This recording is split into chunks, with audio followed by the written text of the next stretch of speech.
Так, здравствуйте. Сегодня я научу вас двум тасовкам, возможно даже и трем. Ложным, конечно же, и очень легким. Итак, первая тасовка. Так, первая карта у нас 8 черви, последняя туз пики. Первая тасовка, в конце туз пики, в начале 8 червей.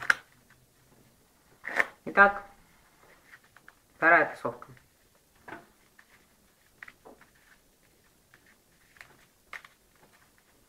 В конце туз пики, в начале 8 червей. Ну и третья тасовочка.